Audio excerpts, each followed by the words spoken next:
was with us up on the mountain teaching for the Dharma, co-teaching the Dharma of Recovery retreat, which is a really beautiful, beautiful experience. Um, a nice group of people, and also just many, many great moments of practice, especially around our approach to eating. That's something that I really appreciated. Just giving Kevin gave some great guidance around how we approach um, yeah the meal that is before us, just being mindful about. And so, without further ado, I will hand over the reins to Kevin for our guidance today. Thank you so much. Thanks, Deshaun. Nice to see you. Nice to hear you. And I brought back a gift from the mountain, a cold that I got at 7,000 feet. And so I'm a little, well, I don't know if my voice sounds any different, but my body feels different from, I was going to say from the way it usually feels, but um, I was talking about this yesterday about like how we define like normal and how we can how we can uh, if we lose our temper or something, then we'll say afterward, well, that wasn't really me, that or in this case, I'm sick. It's like, well, I'm not myself right now. I'm like, okay, if you say so. But this is just another variation of the being Kevin Griffin. This is the Kevin Griffin, having a cold Kevin Griffin.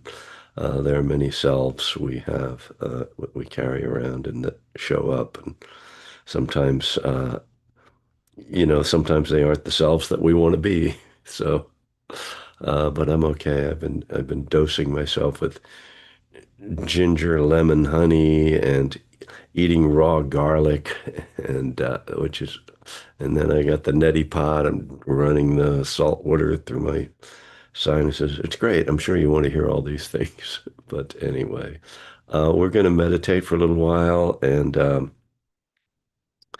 I was meditating this morning, and I could barely do it. Like my body just was like really not happy. So uh, hopefully, this might be better now because the day has progressed a little bit and I've moved around a little bit more and had breakfast. And I've got a reading that I kind of just came upon that I thought I would share, and it actually is about self. So maybe that's going to be a theme today, our our relationship to self. Not to get too esoteric, but excuse me. So let's begin with a period of meditation. We'll do about 20 minutes, and I'll give some guidance on this, and then let it be quiet for a little while as well. Oh, excuse me.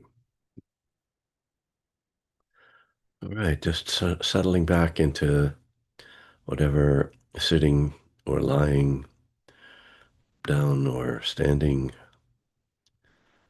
or walking. I thought I saw someone with their hair blowing, so maybe they're on a boat. I don't know. That's anyway, wherever you are, there you are. So just if you can, coming into stillness, and you can close your eyes or just lower your gaze. Certainly don't need to look at the screen, which is actually an opportunity. We spend so much time with our screens that just to take some non-screen time can be helpful for the mind.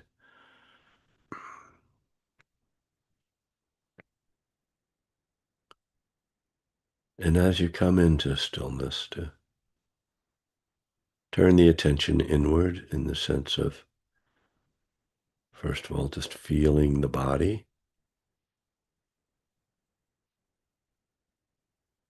So much of the time we take our bodies for granted.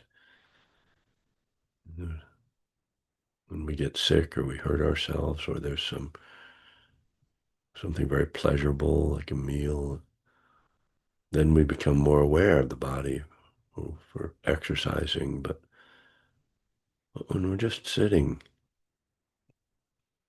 can tend to just get caught up in our head. So take some time to just feel how your body is right now.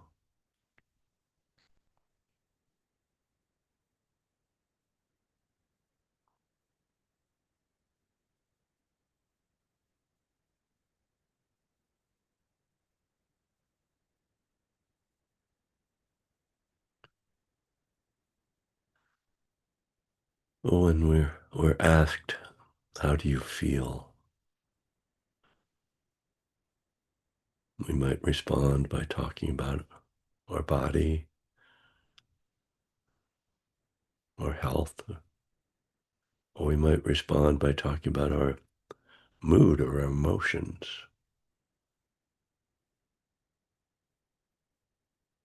So I like to at least begin a period of meditation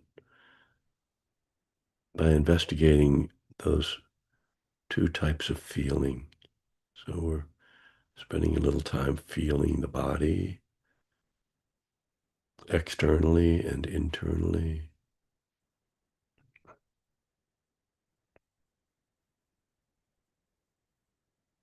And then feeling the mood, the emotional state.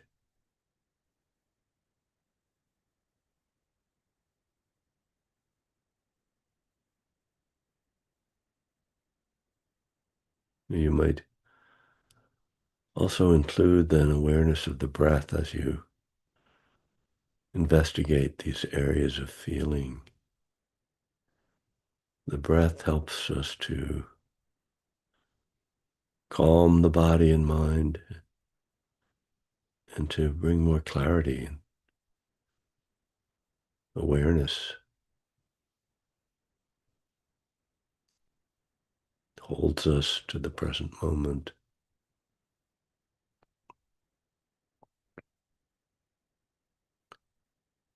And as we investigate feeling, quickly becomes apparent that there isn't such a clear distinction between what we'd call physical sensations and emotional feelings. Feelings emotionally and mood are really felt in the body.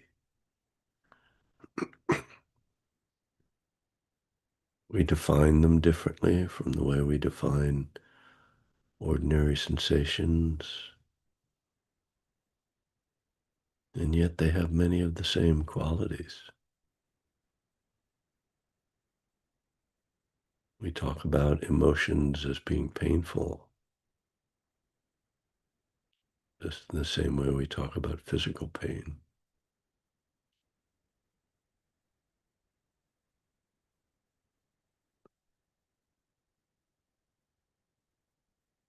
Our practice isn't to judge these things or even to necessarily split them up and try to divide them. Rather to have a sense of openness, acceptance, non-resistance, and non-grasping toward feeling on any level.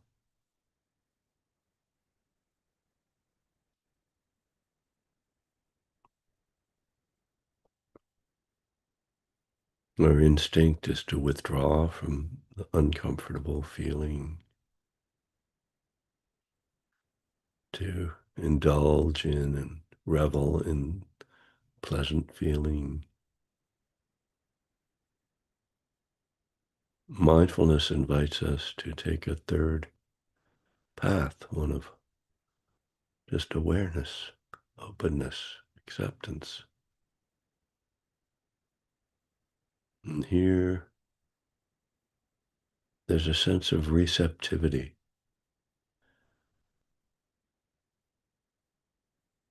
just receiving these experiences as flows of energy They're not static. They are not solid things, these feelings.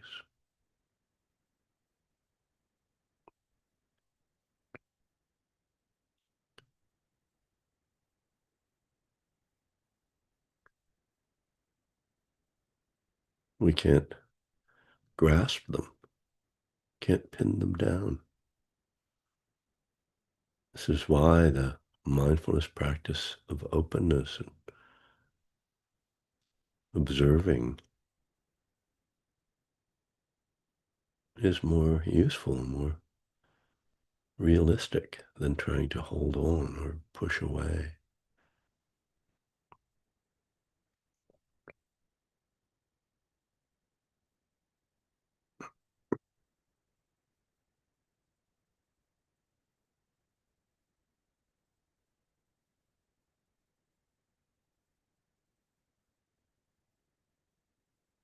So if you can, bring attention to the breath, feeling the breath either at the nostrils or the belly, or just as a general movement in the body, sensations of breathing. And the breath then has this same quality of flow that we find in feeling. The breath tends to be more neutral than the pleasant or unpleasant feelings. And so it gives us something to kind of flow with.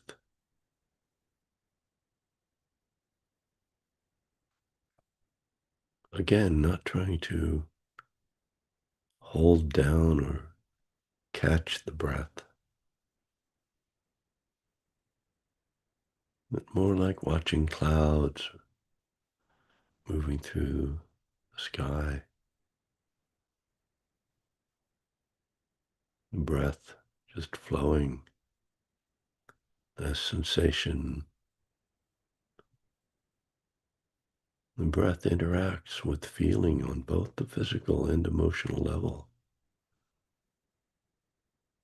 tends to calm, help to settle the nervous system,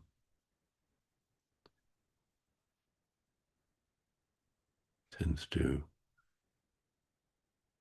clarify, to help the mind to become more clear, sharper,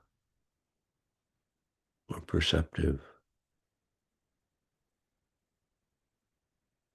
The development of calm and concentration comes with mindfulness of breathing, brings forth this clarity. Naturally, we don't have to chase after that or try to make that happen. The practice is simple. If we trust in the process, it will unfold with time.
All right.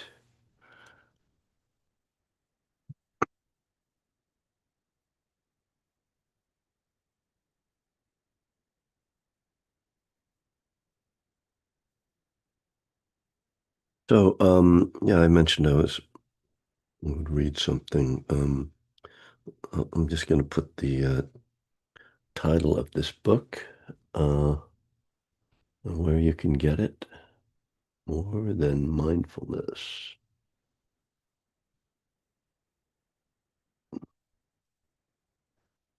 From Abhayagiri Monastery. And, if you look them up, this is like a free download. You can, and if you want a hard copy, you can just write to them and they'll send it to you. Of course, it's nice if you can make a donation. But anyway, it's a collection of talks from monks in the Thai forest tradition of Ajahn Chah.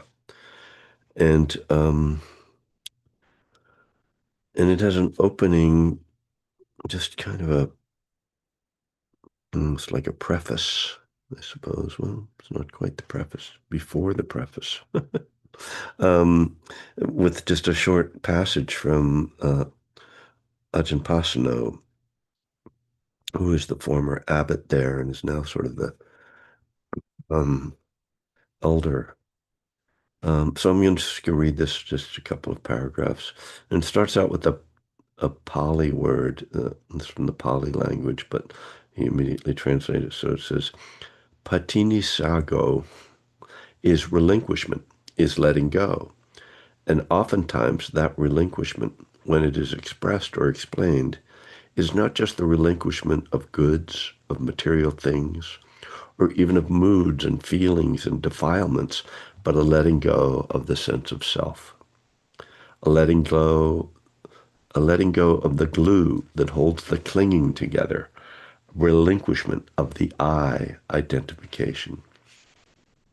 Of course, on a practice level, the way to do that is the relinquishment of the expressions of that sense of I, the desires, the moods, the views, and the opinions.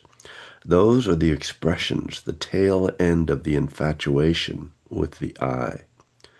To get to the root of it, you need to practice relinquishment on those expressions, on those manifestations of the I delusion.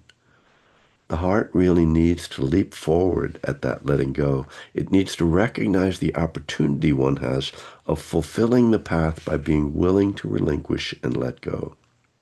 We're usually so hopelessly enmeshed in our moods and identifications with our own suffering or our righteousness or our hopes of gratification that to try to conceive of relinquishment doesn't even flicker through the mind, and then we wonder why we suffer. If we really want to experience a cessation of suffering, that quality of patini sago, of relinquishment, has to be there. Lumpur Pasano from the talk, What's the Point? Given at Abhayagiri Monastery, July 17th, 2008. Timeless. So I want to go back to a couple of the things that he says here.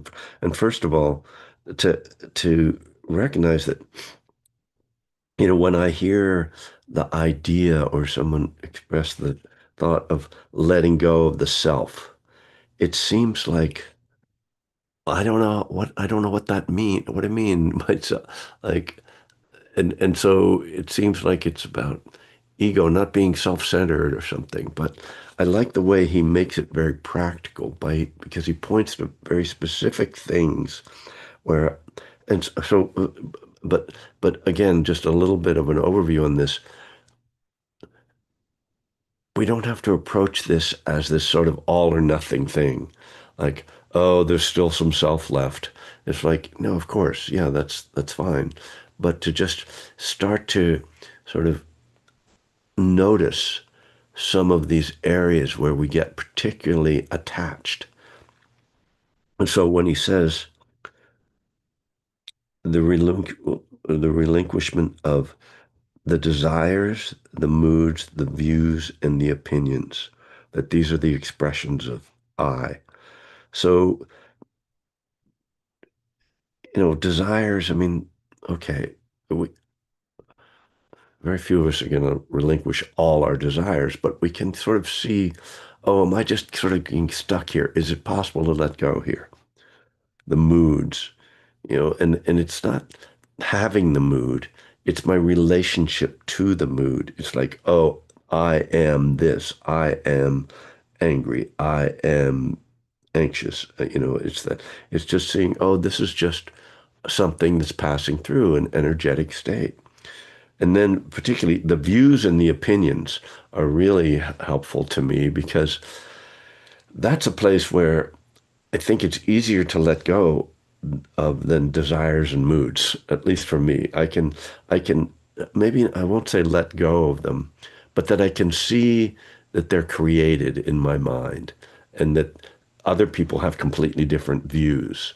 So when I see that, that helps me to see that, oh, these are just my opinions. And I have very strong opinions, but to have that bigger picture, not to just recognize I could be wrong. That to me is kind of the key thing. If I can just always be like, this is what I believe it very strongly, but I could be wrong. So that's what helps me with that. So then when he goes ahead, where's the other piece that I found particularly striking? Um,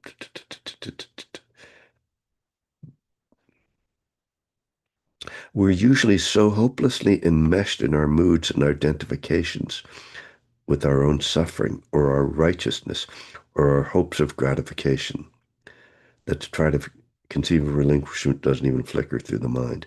And then we wonder why we suffer. So again, he's pointing at some very specific things. Being enmeshed in our moods. And again, I don't, you know, moods are things that happen to us. They're real. They exist in, for moments. They're not solid things, but they're experiences we have. So we can't pretend, oh, I don't have a mood. But being enmeshed in my mood, that's different, right? Can I not be enmeshed in it? And, right now, as I said when we started out, I've got a cold, and there, and it's easy for me to get enmeshed in this bad mood about having a cold, right? Oh, this is annoying, and why did I go to Big Bear and teach that retreat? That's what made me sick, and if I hadn't had to get up in the morning, and all those things go through my mind, but I'm like, I'm actually okay. You know, I don't feel perfect, but I'm getting my laundry done. I had a nice breakfast. I'm going to get outside later. So to not be enmeshed in it. And then the other two things that he talks about, enmeshed in our righteousness. Whew, boy, that's one that can really get me, particularly around politics and around the awful things that are happening in our world right now. Like, that's bad. Those people are bad. They are doing bad things, and I am right, and I know what should happen. And whew, it's again not that I don't have strong beliefs, but what's my relationship to those beliefs? And as he says, that and then we wonder why we suffer. you know, I'm completely enmeshed in this righteous uh, um, standpoint, and then I wonder why I'm so stressed out. It's like, no, no, no. And people talk to me about this a lot, about how hard it is right now with the world situation. And really, it's the world situation. I mean, this in the U.S., it's horrible, and it is. But our country has created a worldwide crisis, and so to how do we live with that? How do we not get caught up in our own opinions about it to the point that we're making ourselves miserable? And again, it doesn't mean I don't care. It doesn't mean I don't believe things. But How am I holding it? And that's what mindfulness and what this practice helps us to see, how I'm holding this. I can hold it lightly. I can hold it with an openness and understanding this is impermanent, this is suffering. And then the last thing that he points to, so I'm just going to go back to the beginning of the sentence. We're usually so hopelessly enmeshed in, and then the last thing is our hopes of gratification. I mean, that is just such Ajahn Pasno, he's what you know, he's what the Dalai Lama calls himself. He's a simple monk.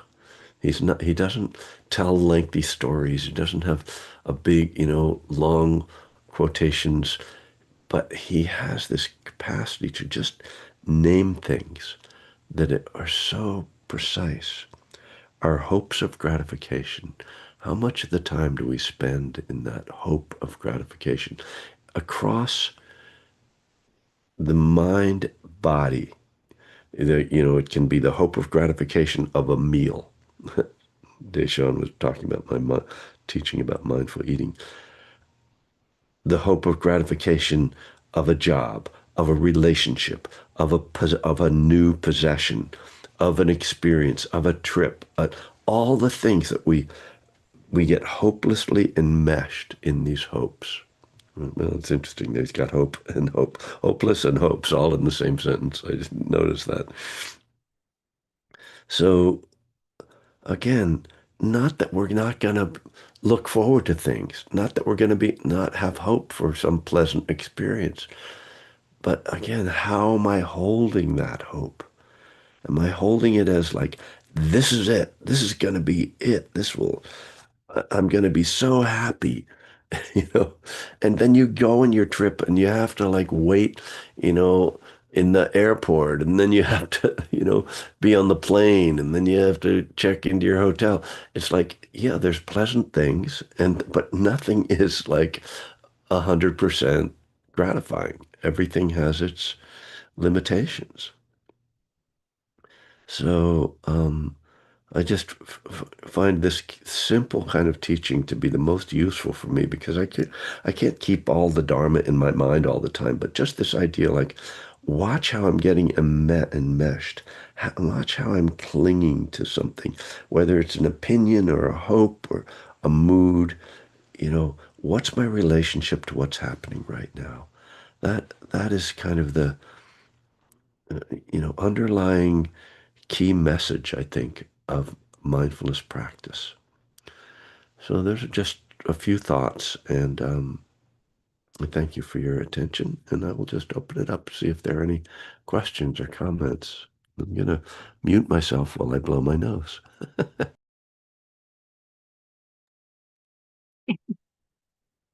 And you can feel free to use the chat or raise your hand like Bob just did. So you can unmute and share.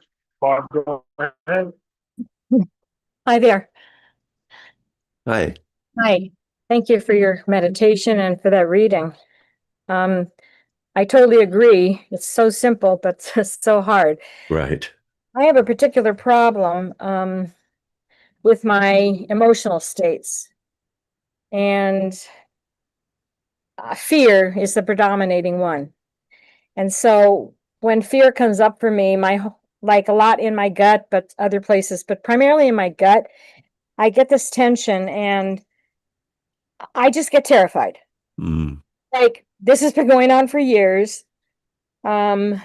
Supposedly you said something really key that it hit me a little bit better today in terms of maybe I can shift my thinking, but it's like it's a passing experience. It doesn't stick around. It passes through if you allow it.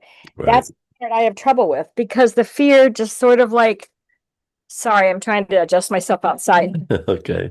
Um, the fear grips me, it hijacks me. I'm sure you've heard those terms. Mm-hmm. So I just once I recognize how I'm feeling, then I get more scared. Uh-huh. I'm Right. not comfortable in my body enough to recognize. I mean, I intellectually understand nothing's happening to me right now. it's something that I've been thinking about or something that's troubling me or something from my past. I don't know specifically, and there's a whole bunch of things going on, but I I don't know how to let go and just allow it and not get freaked out by it, get more tense and scared. These sensations, they terrify me. Mm. Can't get over that big problem. That is a big, definitely feels like a huge problem, and it's been around forever. I've tried all kinds of things to help me. And the more actually I get into the body, the more scared I'm actually getting because Mhm. I'm becoming more aware of it. It's more present all the time. So I'm not like maybe in denial as much as I was, but the fear is greater. And so, I mean, if I stop the meditation or if I get into the feelings a bit, I will oftentimes just start sobbing. I'll start Mhm. crying because it's like a child who feels, I'm pretty sure this goes back to my childhood. I feel like I grew up in a lot of fear without recognizing it then that I'm scared, but my body was reacting with tension and control and inhibition and shutdown because of the environment I grew up in with my parents. And so I just have so much of that feeling in the body, and my brain just is not going to overrule that and say it's okay, you can have your feelings. And I try to tell myself that Mhm. I do go through my feelings often, and I release the fear, and a lot of times there's anger, hurt under it, and I feel better for a few hours or that day, but then after that, next day it comes back again, or in the middle of the night I wake up and I just feel anxious waking up. So I just I'm at my wit's end how to deal with this issue of this fear. Even though I know it's not a problem, I can't. It's like I don't know what to do anymore.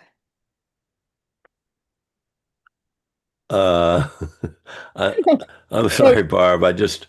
It's like I, I don't have an answer for you, you know. I mean, you said all the stuff that I would say. So, um, what? I think you're probably right. I mean, I'm not a therapist. I'm not a psychologist, but when we have a history like that, it gets very embedded in the nervous system and in the thought process, and particularly, I mean, you're describing that what I call the feedback loop, which which makes emotions explosive.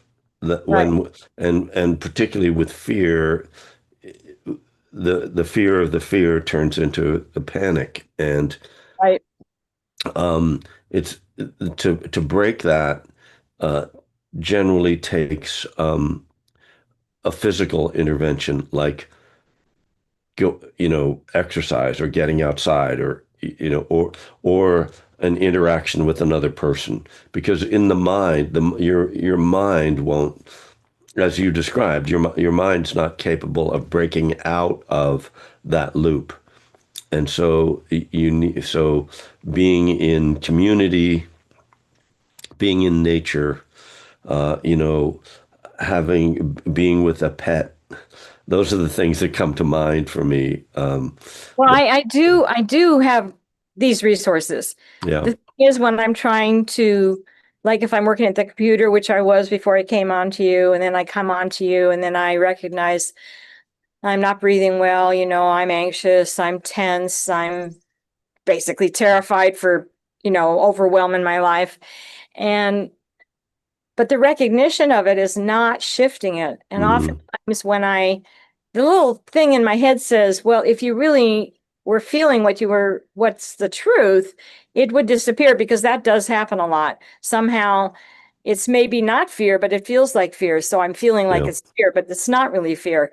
And so it's Well, not yeah. letting go. That's one of the things that I find very interesting is in my own experience that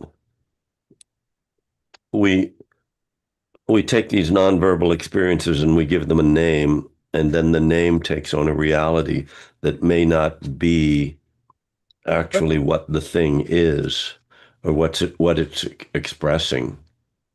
So how do I get closer to maybe what is really going on? I mean, if the the method of mindfulness is to try to feel the thing on its most elemental level. That is, feeling it as an energetic experience rather than as a thing that has a name or has meaning. So that means, Some problem though also with knowing what the words are for these sensations. I but know that's what I'm saying. Don't use words. See if you can let go of words around it, because that's not the point. That's not what I'm saying. You're not feel paying attention to a thing. You're not naming the thing. You're just trying to be with the experience. Just like if the wind is touching your face, just feeling the air on your face. What does that feel like?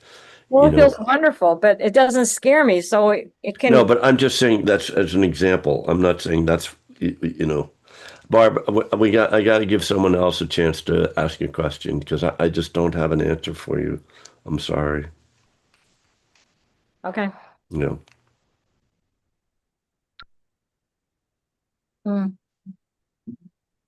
Joanne, I can't hear you. It looks like you're not muted, but uh, is your microphone on? Is it something about your headphones? Um, See, how about now? yeah, I can hear that. Okay, I'll just do that. Yeah, I can understand after coming back from a trip and getting sick. Of course, and I thought it was just a bad cold, but it's also COVID, which is like, ah, dang. Um, I'm never, yeah. So trying to um, hold it in equanimity, that not feeling sorry for myself is hard, but I'm glad I'm here and you're talking about it. And it is hard when you feel awful and your whole world just kind of goes into how you're feeling and the rest. But I have to remember that there's still wonderful things in my life too, but also know I have to be patient. And so part of me is like, I will never go on another trip again because this is what Right, happens. right. But I know once I get better, I'll feel differently. But it's during the trip I didn't have an opportunity. I didn't give myself an opportunity to meditate. So 2 weeks of no meditation Oh, makes it really hard. So I'm glad this is here, and I'm glad to be here. And um, anyway, but yeah, it's you know I guess it is what it is. But trying to hold my life in equanimity. There's some things that are difficult, some things that are great. And that's what's actually the hardest. I tend to be all or nothing, but it doesn't have to be. So anyway, thank you. okay. Thank you.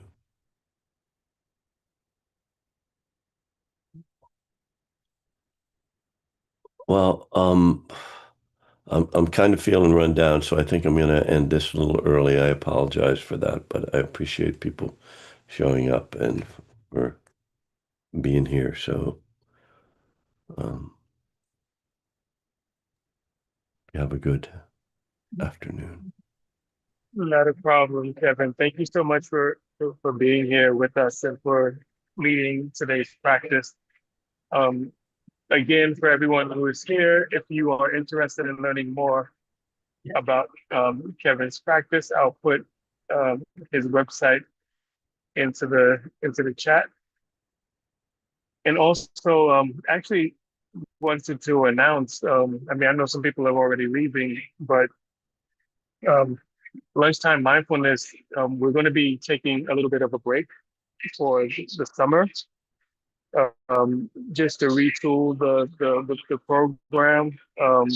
I will be sending out an email to everyone, alerting the community, and also giving you just a video that you can watch on YouTube in the meantime. But really looking forward to being back with everyone in September. And just on behalf of BBRC and myself as an individual, I really appreciate this community and what just what it offers. Thank you all for continuing to be present in the way that you have been. It's something special. And I'm sorry, I'm just looking for my links for Kevin. There we go.